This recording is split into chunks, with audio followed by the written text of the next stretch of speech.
Welcome to another deep dive. We're off to Spain today Spain. to take a closer look at their copyright laws. Nice. We've got a great source for this one from MCHM Abogados, Okay. a law firm Yeah. in Almeria, Spain. Yeah.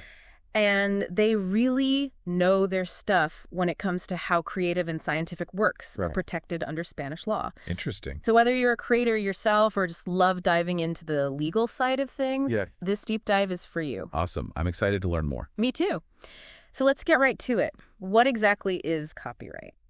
Well, they break it down really well in this piece. Yep. Copyright boils down to a set of rules that protect original creations. We're talking literary works, artistic creations, scientific discoveries, all that good stuff. So it's all about protecting the work of those who create it. Yeah. Make sure creators have control over their work, get recognized for it, Yeah.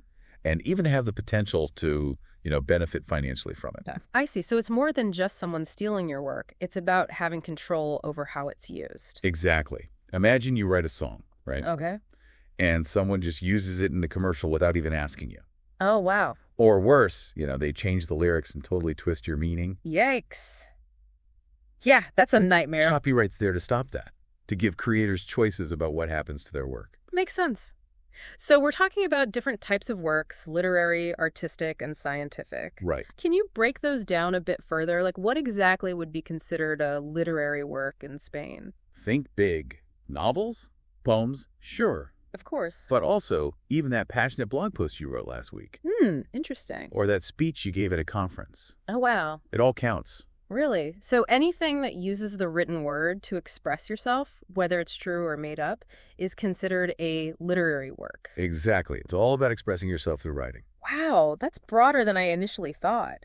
What about artistic works? What falls under that umbrella?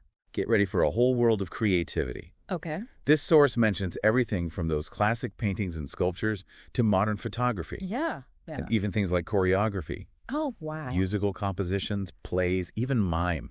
Yeah. If it's got that artistic expression, that originality, Yeah. it's probably covered. So it's not limited to what we typically think of as high art. Not at all.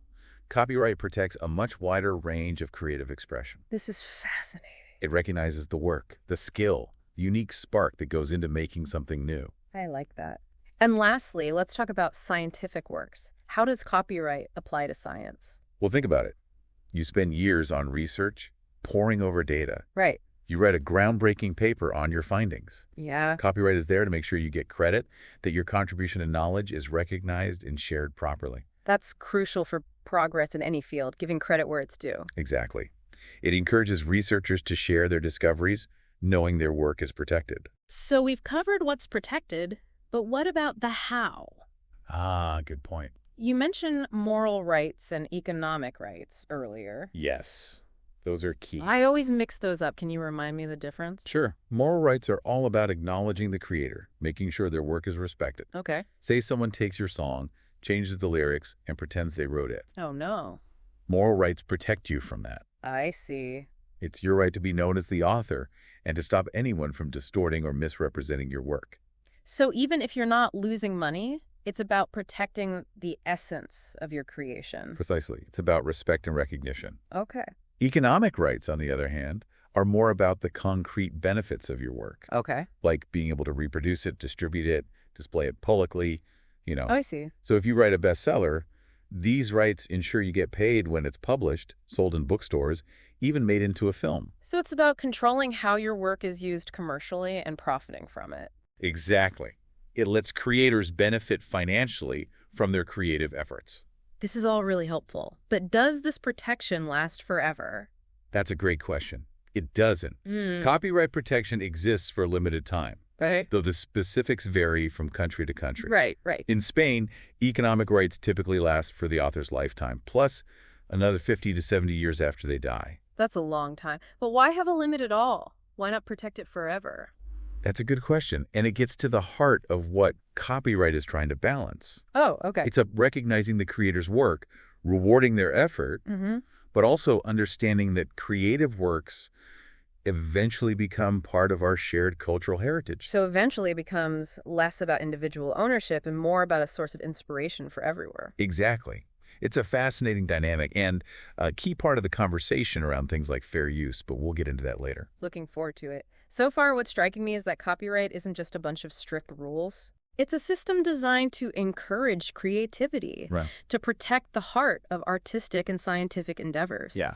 and ultimately to benefit society as a whole. Couldn't agree more. That's what makes this deep dive so interesting. Yeah. We're not just talking about laws. We're talking about creativity and innovation themselves. Exactly. So we've laid a pretty good foundation about what copyright is and how it works in Spain. Yeah, definitely. But it makes me think, what about when you have multiple people involved in creating something?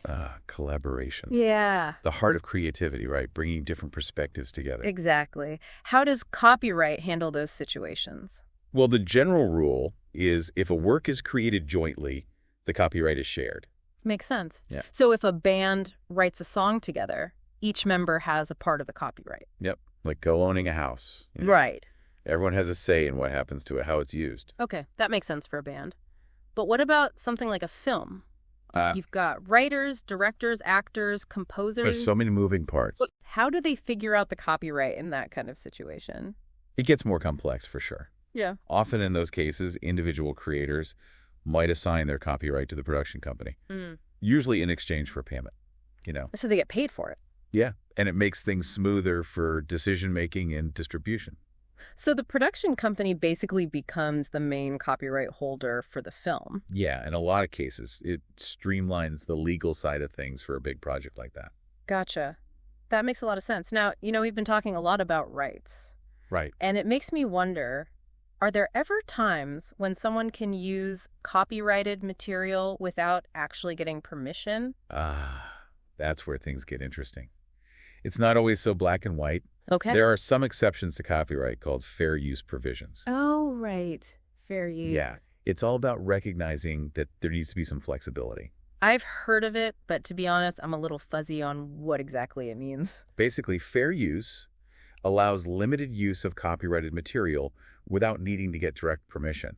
Okay. It usually applies to things like criticism, commentary, news reporting, research, teaching, even parody. So if I'm writing a book review, for example, Right.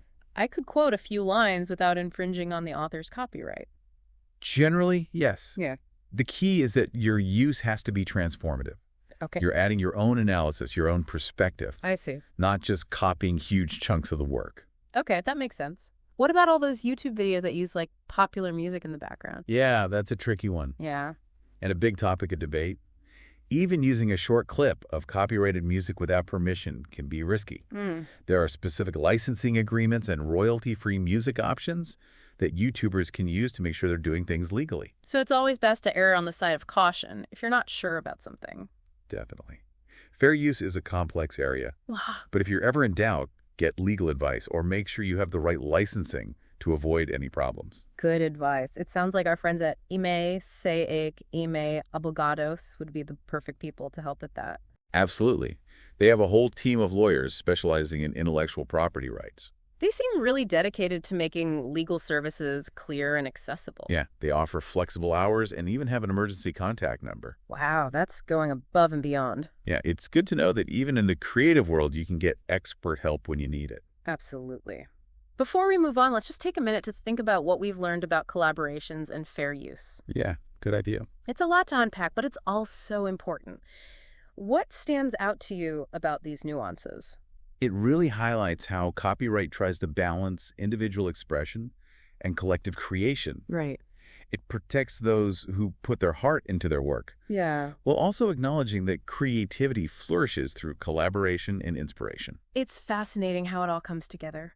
Back again for our final look at copyright law in Spain. Yeah, we're in the home stretch now. It's amazing how much we've covered. Well, right? It all started to click together once we got to these last few points about fair use and all. Yeah, definitely. It's like building a puzzle piece by piece. And the picture's getting clearer. Exactly. Mm-hmm. We've talked about what's protected under copyright, how those rights are split up. Yeah. And even those tricky exceptions like fair use. Right. It's about finding that sweet spot, between the creator's rights and the public's access to creative work. Totally. So much more than just a bunch of laws. For sure. It's about balancing creativity and innovation with, well, fairness. Exactly. And speaking of the future, Oh, yeah. one thing I keep thinking about is how copyright is dealing with, like, this whole digital explosion. It's a whole different world from the days of print and vinyl, right? Totally. The internet has completely changed how we create, share, and experience all kinds of content. Think about music streaming, Yeah. online publishing, all the user-generated content on places like YouTube and TikTok. Exactly. It's incredible, but it also throws some curveballs at copyright law. Definitely.